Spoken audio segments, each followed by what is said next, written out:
Welcome to the Way to Be Human podcast. This is a safe space where we embrace the messiness of life, dive into honest conversations about mental health, and talk about what it really means to be human. I have let some time pass since the first episode.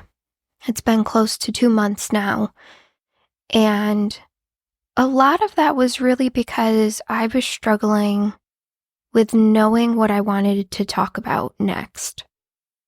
I think for me, a lot of that struggle was not feeling like I was inspired or choosing the best topic. I've tried numerous times now to record the second episode, and it just has not felt right in a way. And I think some of this can be contributed to that perfectionism that I talked about in the first episode. So I'm really trying to let go of that and really practice just moving forward. I'm not really sure what that is. It could just be the time of year. I feel like the holidays are always, for me at least, a weird time and present me with some different emotions than I think the majority of people feel. Maybe it's a seasonal depression because, man, it getting dark at like 2 p.m., at least that's what it feels like, that's crazy. There's probably some background noise right now. My cat has a cat wheel that she is on at this moment that is near me. So I do apologize for that. I highly doubt I will be able to edit out that noise if it does come through. So now you get to listen to this episode while also imagining my cat walking on a cat wheel.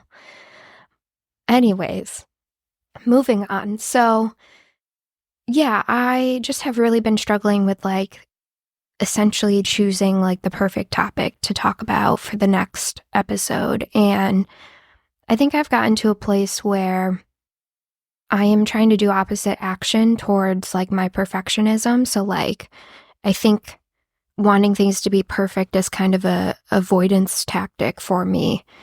So here I am practicing that. Here's me pushing forward. And I think for today, I want to talk about expectations. This has been something that has been really heavy on my mind these last couple of months. And it all kind of started with I had something happen in my personal life that really brought all of this to the forefront. And I think in 2024 especially, I've had a lot of growth and just a lot has really changed for me when it comes to my perspectives and mental health.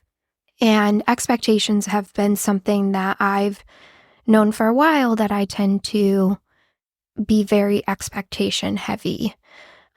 And I guess what I mean by that, because I'm not sure how else to really phrase it, is that I feel like I'm always having these high expectations of myself and others and just assuming things.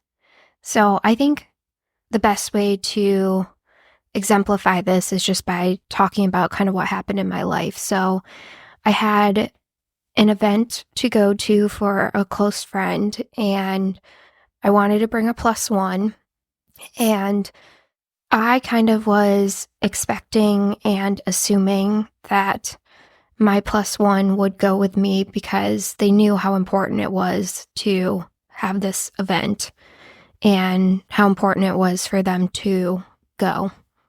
And I think pausing there, just reflecting back, I don't think that I really did a good job of explaining how important this event was to me and why it was important for this person to go with me. I think I was just kind of assuming it was a given, they would just know. So anyways, it gets to the event and they're not able to go.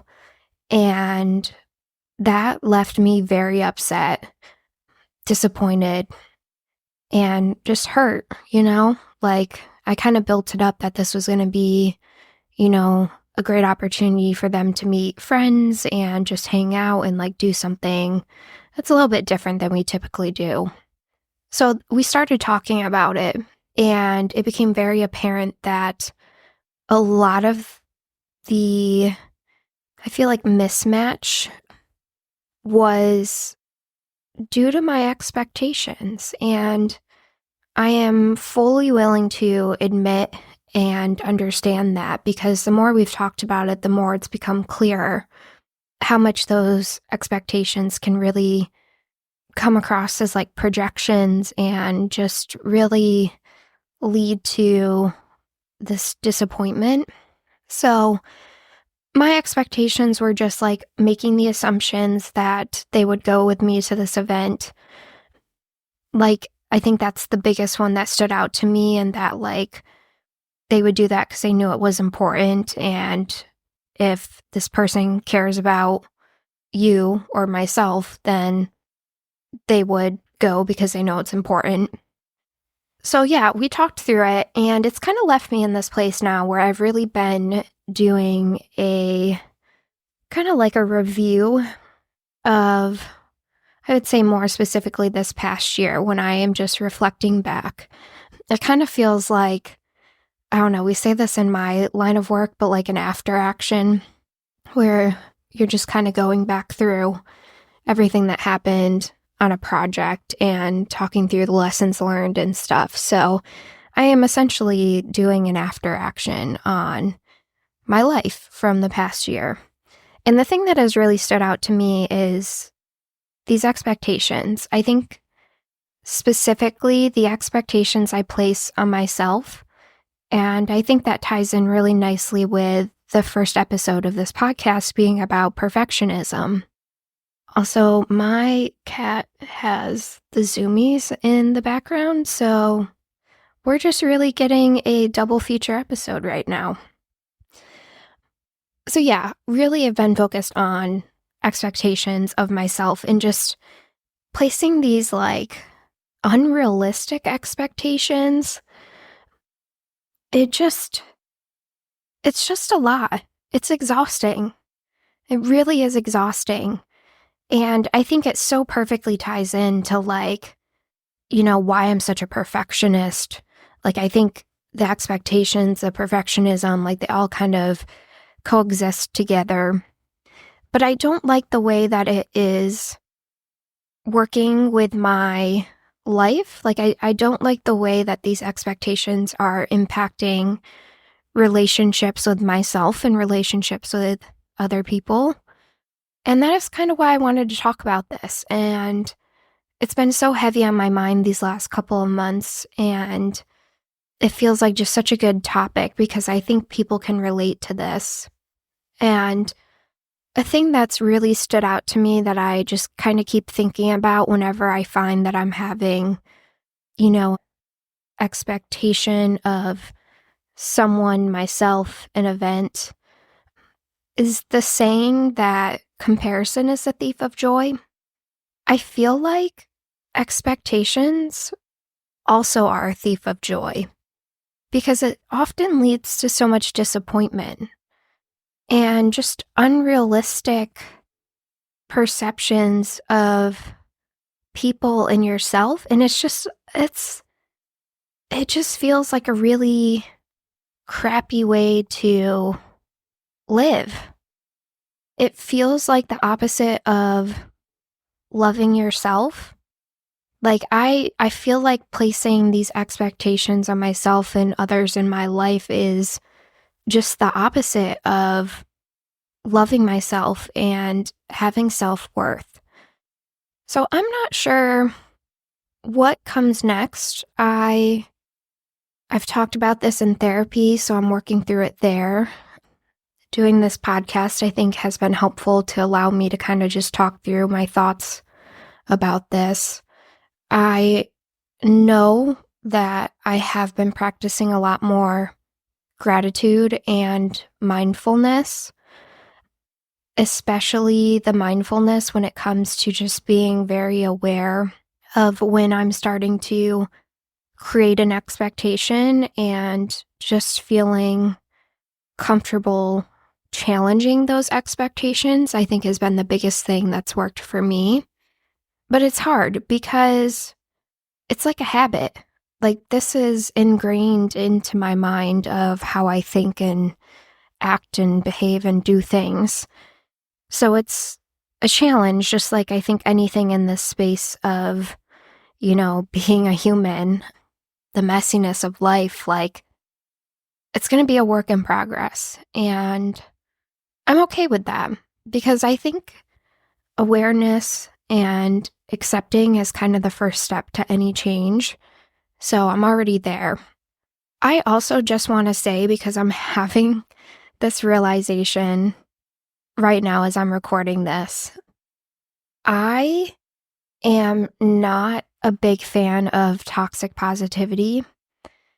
And I want to be clear that the way I'm talking about all of this probably does come across or could come across to some people as like toxic positivity.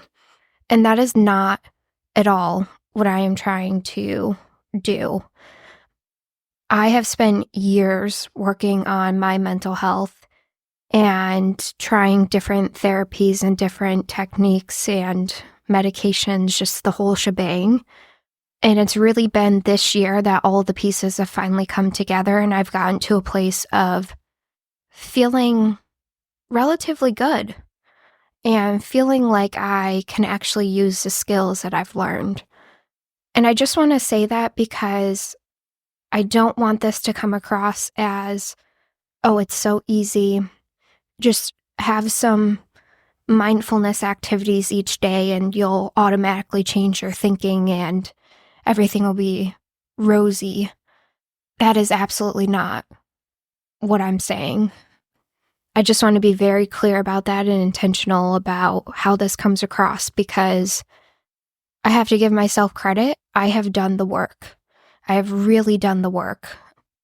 And that took me a very long time to get to this point. So you can take what resonates and leave the rest. At least this is the phrase that I hear all the time from like those tarot readers on TikTok, and I have a friend that's into tarot. But I think it's a really good point that, yes, I'm just going to stop there because otherwise I'll just keep repeating myself. But, well, I think that kind of wraps up the episode. I appreciate everyone who listens and downloads and shares this podcast. I hope it's helpful. As I said in the first episode, I still don't really know where this podcast is going to go, but, that creates the opportunity for us to shape it together. So, as always, please feel free to email me at waytobehuman@gmail.com, and we can build this together. And again, thank you for listening, and just remember, way to be human.